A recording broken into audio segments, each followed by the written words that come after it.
নিয়োগ বিধি সংশোধন সহ ৬ দফা দাবিতে চট্টগ্রামে স্বাস্থ্য সহকারীদের আন্দোলন তীব্র হয়েছে। মাঠ পর্যায়ের কর্মসূচি স্থবির হয়ে পড়ায় শিশুদের স্বাস্থ্যসেবা কার্যক্রম ব্যাহত হচ্ছে। আন্দোলনকারীরা বলছেন, দাবি না মানলে ১ আগস্ট থেকে শাটডাউন।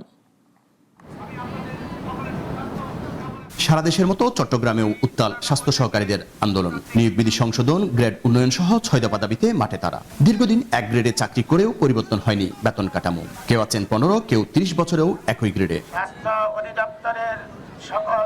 প্রথমে স্মারকলিপি, পরে অবস্থান কর্মসূচি, এখন জেলায় জেলায় রিপোর্টিং, টালিশিট, স্বাস্থ্য শিক্ষা সব ধরনের দাপ্তরিক কার্যক্রম বন্ধ করে দিয়েছে মাঠ পর্যায়ের স্বাস্থ্য সহকারীরা। আমার আজকে চাকরি বয়স ৩০ বছর, আমরা একই পদে একই গ্রেডে এখনো রয়ে গেছি, আমাদের কোনো পদোন্নতি হয়নি। ১৬ বছর ধরে আমি নিজেই চাকরি করতেছি ১৬তম গ্রেডে। তো এটা আমাদের জন্য আসলে সরকার মারাত্মক বৈষম্য। এটা কর্তৃপক্ষের আমাদের যে অবহেলা, এটা আমার আসলে আর কি বলবো, আমার বলার কোনো আর ভাষা নেই। দাবি আদায়ে ১ আগস্ট থেকে পূর্ণাঙ্গ কর্মবিরতির হুমকিও এসেছে তাদের পক্ষ থেকে।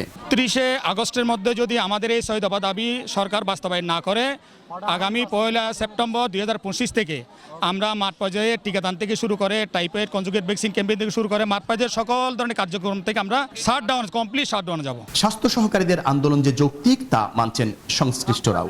তবে শিশুদের জীবন ঝুঁকিতে রেখে দীর্ঘদিন এ ধরনের আন্দোলন কর্মসূচি চলতে পারে না বলেও মত তাদের। আমাদের যে দাবি দেওয়াগুলো আমরা আমাদেরকে জানাচ্ছি, উদ্যোগ কর্তৃপক্ষকে জানিয়েছি, আমরা যে লিখিত আকারে জানিয়েছে, আশা করি একটা সমাধান হয়ে যাবে। আমরা অতটুকু হয়তো হাটলাইনে আমাদের যাওয়া লাগবে না, আমাদের হয়তো আল্লাহর মধ্যে বড় ধরনের সমস্যা পড়তে হবে না। চট্টগ্রামে শিশু টিকাদান কার্যক্রম স্থবির করে দেওয়া এই আন্দোলন দ্রুত সমাধান না হলে দেশের স্বাস্থ্য খাত পড়বে আরো বড় সংকটে। দিদারুল ইসলাম, নাগরিক। চলো।